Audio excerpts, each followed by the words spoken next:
नमस्कार। दिन भर की पूरी खबरों को देखने के लिए आप देख रहे हैं आज का कंप्लीट बुलेटिन। तो आइए नजर डालते हैं शनिवार को दिन भर क्या कुछ हुआ।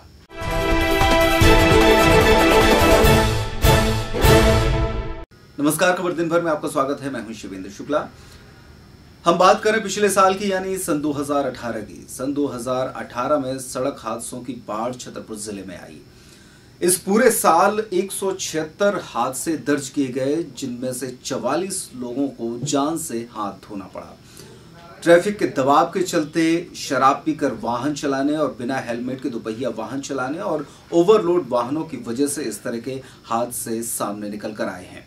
इस मामले में यातायात प्रभारी पूर्णिमा मिश्रा ने जानकारी देते हुए बताया है कि इन हादसों को रोकने के उद्देश्य से यातायात थाना पुलिस, NHAI और PWD विभाग द्वारा संयुक्त रूप से मिलकर ब्लैक स्पॉट चिन्हित किए जा रहे हैं, जिनकी संख्या अभी तक लगभग 9 चिन्हित की गई है।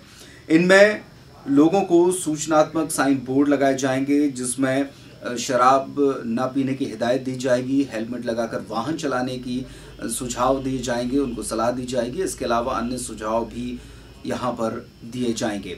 इसके अलावा अन्य गतिविधियों के माध्यम से भी उन लोगों को ये जागरूक किया जाएगा कि वे किस तरीके से वाहन चलाएं, जिससे कि सड़क हादसों में कमी लाई जा सके। अभी 8 फरवरी को कलेक्टर ऑफिस में सभी सड़क सुरक्षा समिति की बैठक हुई थी। उसमें भी आंकड़े रखे गए थे कि पूरे जो अगर हम शहरी क्षेत्र देखें तो शहरी क्षेत्र में 175 दुर्घटनाएं हुई हैं, एक्सीडेंट्स हुए हैं। उसमें 176 लोगों दुर्घटनाग्रस्त हुए हैं और 44 लोगों की मौत हुई है। तो उसको लेके भी बैठक में बात हुई थी कि सभी जो पुलिसकर्मी हैं, हमें ट्रैफिक को लेके चालान करना है कि हेलमेट नहीं लगाने वालों पे, और स्पीड कंट्रोलिंग के लिए पॉइंट्स लगाना है सभी। तो वो हमारी कार्रवाई चल रही है। और हेलमेट की मैं बात इसलिए कर रही हूँ क्योंकि जो आंकड़े हैं 44% जो मौतें हुई हैं, या फिर आप बोले 44 लोगों की मौतें हुई, या आप बोले कि 176 लोग घायल हुए हैं, तो उसमें जो 75% डेथ थी वो बिना हेलमेट के कारण थी। इसलिए हेलमेट पे ज़्यादा हमारा जोर है और स्पीड कंट्रोल।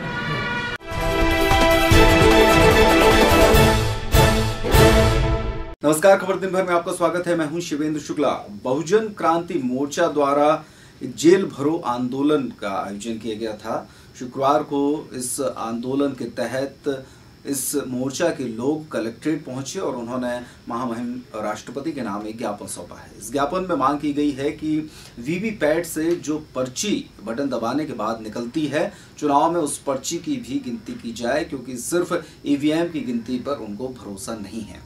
मोर्चा के सदस्यों के अनुसार इस मौके पर कोतवाली पुलिस भी पहुंची और उन्होंने उनकी सांकेतिक गिरफ्तारी करी और उसके बाद फिर जमानत पर उनको छोड़ भी दिया गया। ये जेल भरो आंदोलन चला था। ये हम लोग जेल भरो आंदोलन कर रहे हैं और इसमें हमारी ये 5-6 मांगे हैं कि रोस्टर के तहत जो नौकरियों में व्यवस्था की, हम इसके खिलाफ, इसलिए हम जेल भरो आंदोलन कर रहे हैं। SC ST का 5वीं और 6वीं अनुसूची लागू की जाए, हम इसके लिए जेल भरो आंदोलन कर रहे हैं। और OBC का जो आरक्षण है वो बढ़ाया जाए, इसके लिए हम लोग जेल भरो आंदोलन कर रहे हैं। वो EVM में जो पर्चियां हैं उसकी 100% गिनती की जाए, हम इसके लिए जेल भरो आंदोलन कर रहे हैं। ये आंदोलन EVM के लिए किया जा रहा है कि EVM की जो पर्ची निकलती है, वीवीपैट EVM से जो पर्ची निकाली जाती है उसकी काउंटिंग होना चाहिए। और दूसरा, सुप्रीम कोर्ट ने भी इसके लिए आदेश कर दिया था कि इसकी पर्चियों की गिनती की जाए। उसके बाद भी चुनाव आयोग जो है इसको स्वीकार नहीं कर रहा है। इसके विरोध में हम लोग सब जेल भरो आंदोलन कर रहे हैं। इसके अलावा 10% जो सवर्णों का आरक्षण संविधान विरोधी।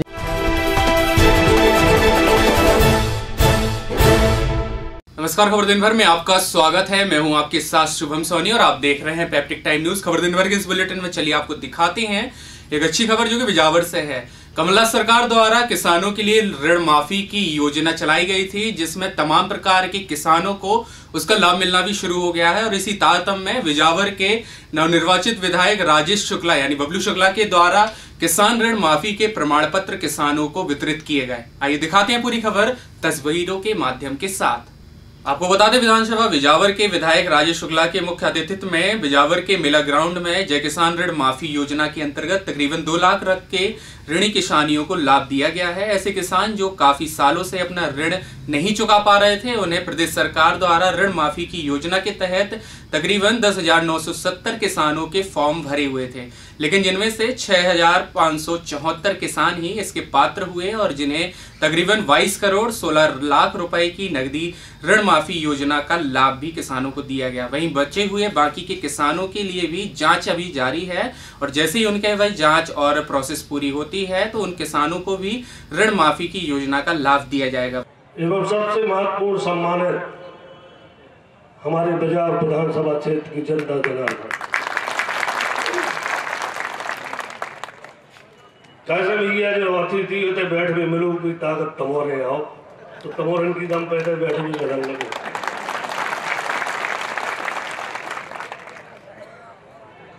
आज पिछले 10-15 सालों से बिजावर विधानसभा तो हमेशा मुख्यमंत्री गोद में ले जाओ करते और 2008 और 2013 में अपन गोद ही में बने रहे, लेकिन हम तो चूंकि आप सबका पता है कांग्रेस की सरकार है, अपन तो समर्थन कर रहे हैं कांग्रेस को।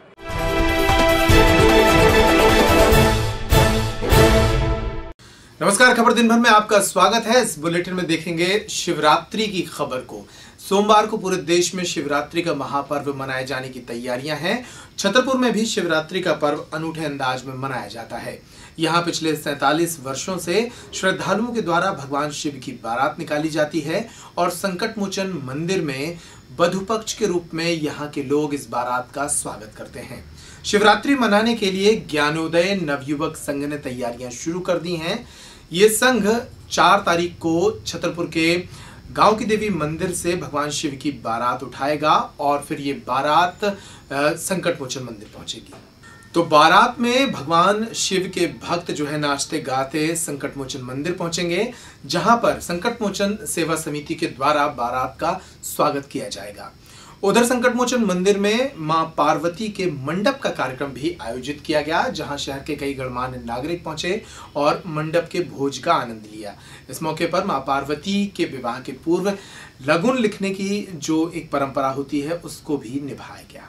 आज तारीख 2 को मां पार्वती जी के प्रांगण में और संकट मोचन परिसर में मंडप का कार्यक्रम हुआ, जिसमें तमाम बाजार के लोग एवं हमारी मंदिर की समिति सब लोग मंडप मनाया। और इसके बाद जो है परसों भगवान का विवाह होगा।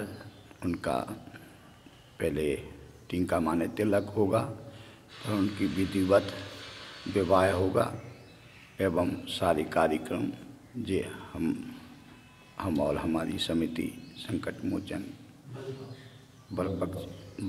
वधु पक्ष की तरफ से हम लोग स्वागत करेंगे सभी का, बारातियों का, और देव समुदाय जितने देवता आते हैं सभी का स्वागत होगा और भगवान शंकर का भव्य विवाह होगा।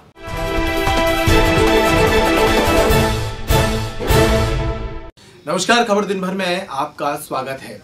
12वीं की परीक्षाएं भी शनिवार से प्रारंभ हो गई हैं। छतरपुर के दर्जनों परीक्षा केंद्रों पर हजारों छात्र 12वीं की परीक्षा में शामिल हुए। पहले दिन हिंदी का प्रश्न पत्र रहा। ज्यादातर छात्रों ने पैप्टिक टाइम से बात करते हुए कहा कि प्रश्न पत्र उनके अनुकूल आया और उन्होंने परीक्षा का आनंद उठाया। हिंदी का पेपर था, बहुत ईजी आया। कैसा गया है आपको? बहुत बढ़िया गया, अच्छा सरल आया है। कितने नंबर का था पेपर? 100 नंबर का। सभी का अच्छा गया है? हाँ, सभी का अच्छा गया। मेरे ख्याल से तो सभी का ही अच्छा जाना चाहिए।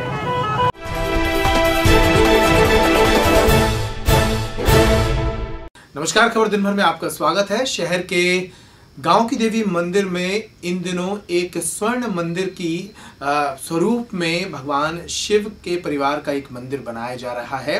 यहाँ के चौधरी परिवार के द्वारा इस मंदिर का जीर्णोद्धार कराया गया है और मंदिर का रंग रोगन, उसकी सजावट स्वर्ण मंदिर की तरह की गई है। इसमें भव्य भंडारे के साथ साथ प्राण प्रतिष्ठा समारोह का आयोजन भी किया गया है। यह आयोजन 4 मार्च से 12 मार्च तक चलेगा। गांव की देवी मंदिर में अति प्राचीन शिव मंदिर था, जिसमें शंकर जी लगभग विलोपित की स्थिति में थे। मंदिर जीर्ण हालत में था। इस मंदिर को श्री प्रभात चौधरी और उनके परिवार के लोगों ने जीर्णोद्धार करवा के नवीन रूप से प्राण प्रतिष्ठा पूरे शिव परिवार की करने का निश्चय लिया और आज यह मंदिर भव्य रूप में सबके सामने प्रस्तुत है।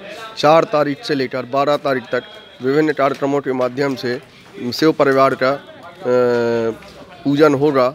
4 तारीख को सुबह 9 बजे से कलश यात्रा यहीं गांव की देवी मंदिर से प्रारंभ होकर महलों तक जाएगी। महलों में बड़े तालाब में पूजन के उपरांत वापस यहीं पे आएगी और इसके अलावा फिर 4 तारीख से विभिन्न प्रकार के कार्यक्रम चलेंगे।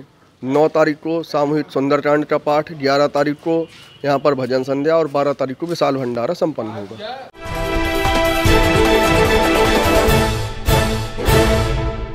नमस्कार दर्शकों, खबर दिन भर में आपका स्वागत है। मैं हूं विनोद मिश्रा। आज की इस खास खबर पर यह खबर है कि मध्य प्रदेश तृतीय शासकीय कर्मचारी संघ के द्वारा एक मुख्यमंत्री के नाम एक आवेदन कलेक्टर को सौंपा गया है, जिसमें एक सूत्रीय मांग को लेकर, जिसमें मध्य प्रदेश के समस्त सहायक शिक्षकों की पदोन्नति को लेकर एक सूत्रीय मांग को लेकर 8 बिंदुओं में इनके द्वारा एक आवेदन मुख्यमंत्री को सौंपा गया है, जो कि यह आवेदन कलेक्ट्रेट कार्यालय में जाकर समस्त कर्मचारी संघ ने एकत्रित होकर के सौंपा है।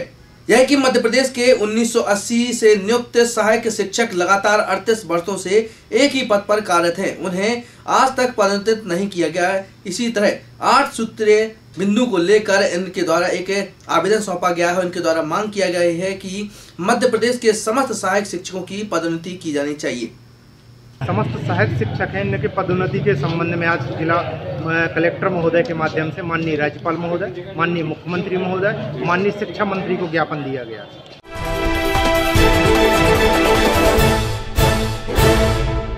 नमस्कार दर्शकों, खबर दिन भर में आपका स्वागत है। मैं हूं विनोद मिश्रा। आज की इस खास खबर पर यह खबर आई है चंदला थाना की।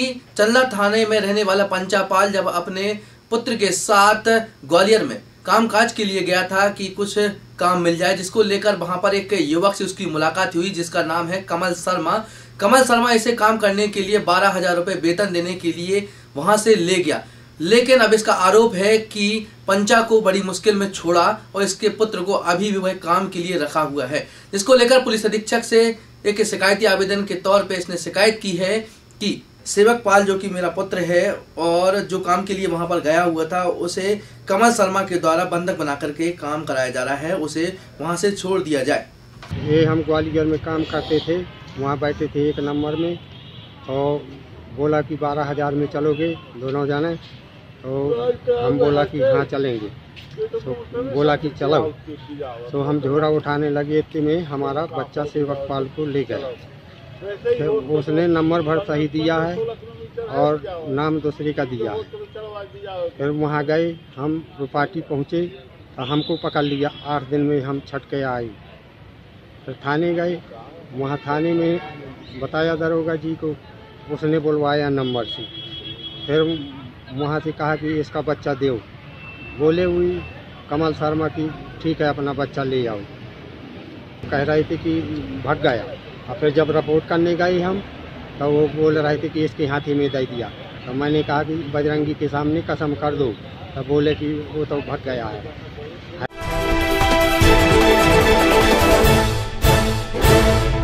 नमस्कार, खबर दिन भर में आपका स्वागत है। छतरपुर जिला रेत के अवैध उत्खनन के लिए पूरे मध्य प्रदेश में लगातार बदनाम हो रहा है और हालात ऐसे बन रहे हैं कि अब रेत के घाटों पर रेत माफिया के गुर्गे लगातार गोलियां चला रहे हैं। गोली चलने की एक घटना शनिवार को सामने आई गौरेहार थाना क्षेत्र के परेई में स्थित ग्राम पंचायत के रेत घाट पर। यहां पर उत्तर प्रदेश और मध्य प्रदेश के रेत माफिया के गुर्गों में आपसी टकराव की खबर है। इसके बाद उत्तर प्रदेश के रेत माफियाओं के गुर्गों ने 2 राउंड फायरिंग भी की है। मौके पर पहुंची पुलिस ने एक LNT मशीन भी यहां से जब्त की है। आपको बता दें कि कलेक्टर मोहित बुंदश ने पिछले दिनों रेत के घाटों पर मशीनों से उत्खनन करने और हथियार ले जाने पर प्रतिबंध लगा रखा है। इसके बावजूद इन तस्वीरों को आप गौर से देखिए और इन तस्वीरों में देखिए कि कैसे रेत के घाटों पर मशीनें चल रही हैं और हथियारबंद लोग इनकी निगरानी में लगे हुए हैं। ये तस्वीरें परेई के रेत घाट से आई हैं। यहां से बहने वाली केन नदी के इस तरफ मध्य प्रदेश के रेत माफिया रेत निकाल रहे हैं और उस तरफ उत्तर प्रदेश के रेत माफिया गंछा रेत खदान के नाम से रेत का उत्खनन कर रहे हैं। इनमें टकराव की स्थितियां पहले भी बनती रही हैं और एक बार फिर शनिवार को दोनों ओर से टकराव की स्थिति निर्मित हो गई। आपको बता दें कि मध्य प्रदेश में कांग्रेस सरकार आते ही रेत के अवैध उत्खनन के लिए बाहर से कई रेत माफिया छतरपुर पहुंच चुके हैं और लगातार अवैध उत्खनन की खबरें मीडिया के माध्यम से सामने आ रही हैं। आपको बता दें कि पिछले दिनों लगभग 2-3 दिन पहले हमने जब SP छतरपुर तिलक सिंह से बात की थी तो उन्होंने साफ कहा था कि सभी जो रेत खदानें हैं वो वैधानिक रूप से चल रही हैं और मशीनों और हथियारों पर पाबंदी लगाई गई है। तो ये उनका पुराना बयान भी सुनिए। मेरी जानकारी में जो खदानें संचालित है उसके लिए विधिवत उनके द्वारा अनुमति ली गई है। उनके पास जो इलेक्ट्रॉनिक TP होती है वो है और इसीलिए वो रेत खदानें संचालित की जा रही हैं। हथियारबंद बदमाश भी रहते हैं वहाँ पर? नहीं, इसलिए मैंने फोर्स भी दे रखा है, गोरा क्षेत्र में आर्म्स फोर्स भी रखा है कि रात में पेट्रोलिंग करेंगे, गश्त करेंगे ताकि कोई व्यक्ति शस्त्र लाइसेंस भी उस क्षेत्र में प्रवेश नहीं करेगा, ऐसा प्रतिबंधित किया गया है।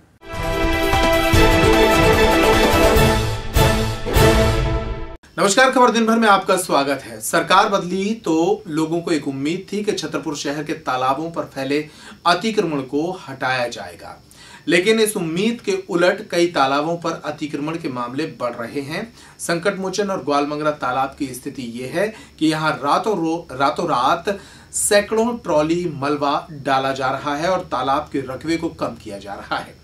गर्मी के दिनों में इसी मलबे के ऊपर एक स्थायी निर्माण हो जाएगा और फिर धीरे धीरे कई लोग तालाब पर अपने मकान बना लेंगे।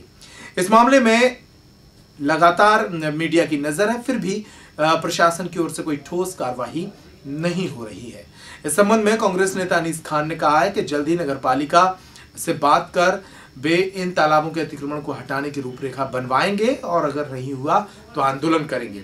उधर SDM छतरपुर कमलेश पुरी का कहना है कि जल्द ही प्रशासन भी इस दिशा में ठोस कदम उठाएगा, क्योंकि ये जहाँ भी ये अतिक्रमण हो रहा है नगर पालिका के अंडर में है ये सब चीज़ें, और इसके लिए अभी CMO साहब से मैंने बात भी की थी तो उन लोगों ने कार्रवाई नहीं की है।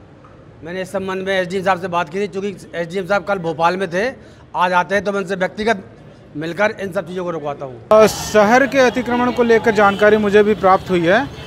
इसमें हम संयुक्त दल हमारे नगर पालिका के साथ राजस्व विभाग के RI पटवारी को लगाएंगे साथ में, और निर्धारित समय हमने किया है इसके लिए कि 15-20 दिन के अंतर्गत इन सभी को नोटिस देके और अतिक्रमण हटाने का कार्रवाई की जाएगी। तो कंप्लीट बुलेटिन में इतना ही, फिर हाजिर होंगे नई खबरों के साथ। खबर दिन भर में खबरों का सिलसिला लगातार जारी है।